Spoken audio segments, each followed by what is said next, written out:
Naam, wana ukuu wa Mwafrika, karibuni tena katika chaneli yetu hii. Tuko hapa bado tunaendelea kuangalia yanayoendelea ulimwenguni, lakini na yanayoendelea pia katika Afrika yetu. Marekani ameionya China kuhusiana na uingiliaji wake kutaka kuingia huku au namna alivyoingia kwenye mataifa haya ya Burkina Faso, Mali na Niger. Marekani amemuonya Mchina asiingilie huku kwenye haya mataifa ya Burkina Faso. Ni wakati ambao wamegundua kuwa ushawishi wa Marekani pamoja na mataifa ya magharibi umepotea sana katika mataifa ya Afrika, hususan magharibi mwa Afrika magharibi, ambako kule tunakumbuka tunajua kabisa kuna mataifa yalikuwa mataifa 14 yaliyokuwa yanaunda umoja wa ECOWAS, umoja wa kiuchumi wa ECOWAS, na sasa yamebaki mataifa 11 ambapo mengine pia yanajitahidi kujitoa kwenye huo umoja wa ECOWAS baada ya kuwa kumeundwa umoja wa Sahel, ambao umoja wa Sahel uko chini ya wale miamba watatu ambao ni Mali, Niger na Burkina Faso. Na kwa sasa hofu kubwa ya Marekani pamoja na mataifa ya Ulaya, hofu kubwa ni ushawishi wa China pamoja na Urusi katika mataifa ya Afrika, hususani kwa vijana wa Afrika ambao wamechoka na unyonyaji wa mataifa ya magharibi, Kwa hiyo hili limekuwa na presha kubwa sana kwa mataifa haya ambayo ni mataifa ya magharibi, hususan Marekani pamoja na Ufaransa.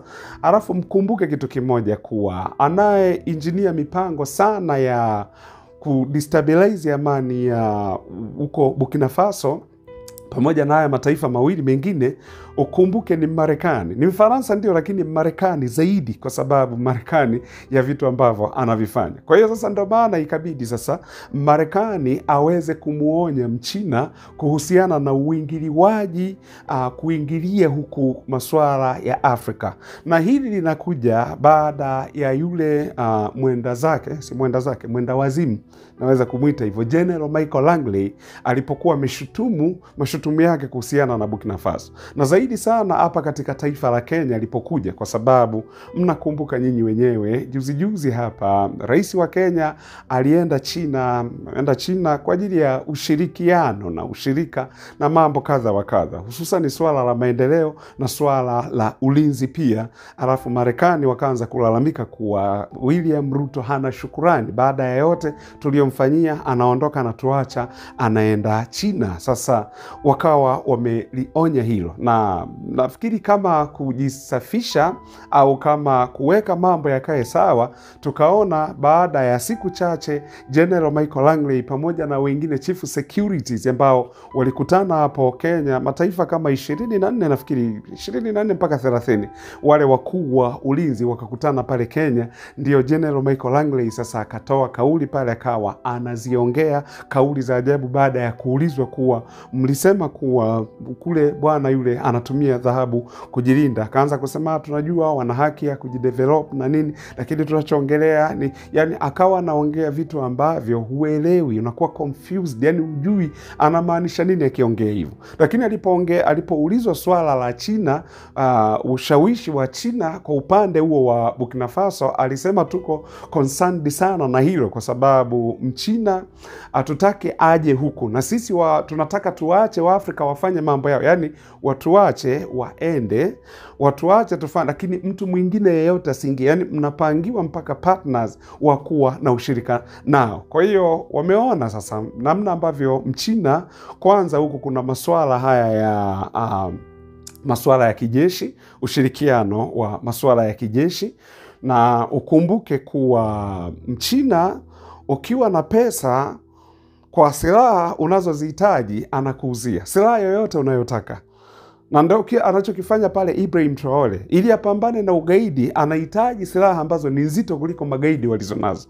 By the way, swali la kujiuliza, ni nani anayewafadhili magaidi wanaoendelea kusumbua Burkina Faso? Jambo ambalo General Michael Langley alikuwa anasema kuwa tangu utawala wa kijeshi ulipoingia Burkina Faso, haya makundi ya kijeshi kama Al-Qaeda na ISIS wamepata nguvu zaidi.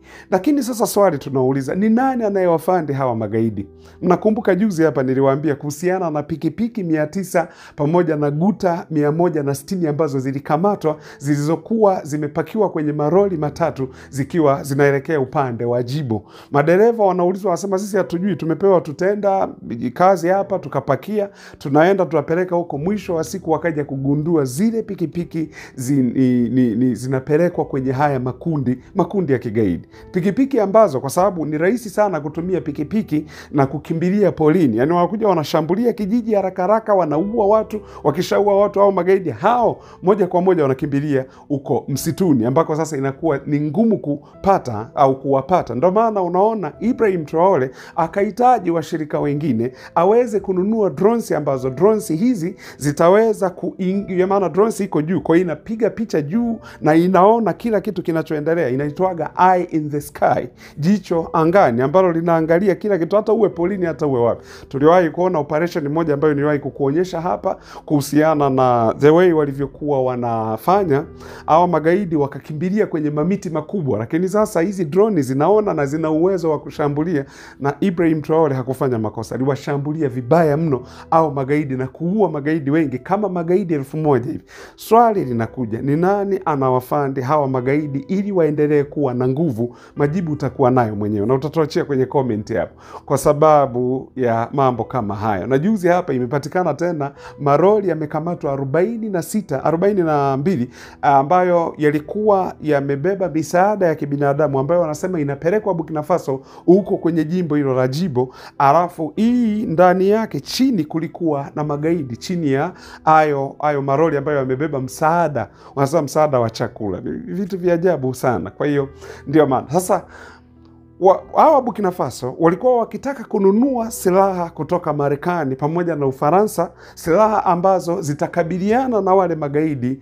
Marekani na Ufaransa walikuwa wanawakatalia, wanasema hapana, hatuwezi kuuzia silaha hizi. Lakini Mchina, as long as una pesa, njoo, unataka silaha ya namna gani? Wale kule bwana, wale magaidi wana hizi bunduki za AK-47. Sasa mimi nataka GPMG, hiyo inaitwa General Purpose Machine Gun. Mimi nataka hiyo GPMG, lile linazungukaga hivi. Nataka hiyo. Lakini Marekani na Ufaransa, kwa sababu wamejua wale wana AK-47, wao watataka wakuuzie silaha ambayo ina uwezo mdogo kuliko AK-47. Utapambanaje na huyu gaidi? Utapambanaje na huyu jambazi? Kwa hiyo walipoenda hasa huku Urusi pamoja na China, bwana tunataka ma GPMG haya, General Purpose Machine Gun ndio tunataka hapa, ambayo sasa twende unaela lete, alafu wanakupa hiyo na magari ya kijeshi na vitu mbalimbali. Kwa hiyo sasa hiki ndicho ambacho Marekani anachokiogopa. Kama Marekani anakiogopa hiki, je, ni yeye ndo anafadhili yale makundi ya kigaidi? Jibu by the way litakuwa ni ndio, yeye ndo anafadhili. Ndio maana unaona anaogopa, kwa sababu wale ni watu wao. Na the way ambavyo amani inakosekana katika mataifa ya Afrika, ndivyo ambavyo wao wanaendelea kunufaika, ndivyo ambavyo wao wanaendelea kunyonya au kupora rasilimali zilizoko katika ardhi ya Afrika. Kwa kadiri ambavyo amani inakosekana katika mataifa ya Afrika, ndivyo inavyowasababisha wao waendelee kula, ndivyo inavyowasababisha wao waendelee kunufaika na kuendelea kutajirika. Ndio maana unaona sasa Marekani anamwambia Mchina, usiendelee kwenda kule Afrika, usiendelee kufanya ushirika na mataifa ya Afrika. Kwa nini? Yaani tunapangiwa. Ni kwa nini tupangiwe? Kwani hatuhitaji washirika wengine zaidi ya wao watu wa magharibi? Ni kwa sababu wanajua rasilimali zilizoko Afrika. Kwa hiyo Mchina sasa aliingia yeye ameingia na mikopo ya masharti nafuu, Alafu mikopo hiyo haina ile tunaita external interference, kwa sababu hawa wao kupitia mashirika haya ya IMF na World Bank wanakukopesha, alafu bado wanakupangia ni nini cha kufanya. Na pesa watakukopesha, wanakuuliza unataka hizi pesa ukafanyie nini? Mimi jamani nataka nikajenge barabara. Hapana. Hizi sisi hatukupi kwa ajili ya kujenga barabara. Sasa mnanipa kwa ajili ya nini? Tunakupa ununue kondom, tunakupa ununue vitu vya hovyo hovyo. Hawataki maendeleo. Ndugu zangu, ni kama mnakumbuka vizuri, naomba niwakumbushe. Kama mnakumbuka vizuri, mnakumbuka barabara ile ambayo Magufuli alijenga, nafikiri ni kutokea Kibaha kwenda mpaka Dar es Salaam. Unaona anasema tuliomba pesa kwa hao wafadhili, tukawaambia tunataka tujenge barabara 4, wakasema hapana, hatuwezi kuwapa hiyo pesa. Magufuli akasema tukaamua kufanya kwa pesa yetu tuliyoikusanya ndani.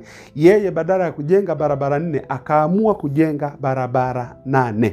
Maana yake 4 kwenda 4 kurudi.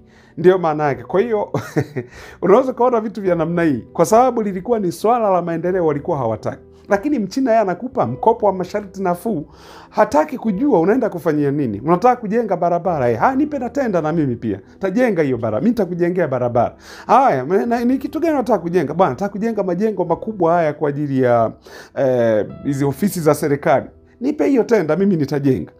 Unataka kujenga nini? Nataka kujenga mahospitali. Nipe hiyo tenda, mimi nitajenga. Unataka kujenga nini? Nataka kujenga national housing. Nipe hiyo tenda, mimi nitajenga. Na huku mkopo amekupa. Yeye hajali unaenda kufanyia nini. Kwa sababu Mchina anachokitaka Afrika, anataka access ya biashara. Yule Mchina ni mfanya biashara, ukumbuke. Ndio maana juzi hapa nilikuwa nakuambia kuhusiana na Mchina amejenga reli kutokea China moja kwa moja imeenda mpaka Irani, umbali wa kilomita 10,800.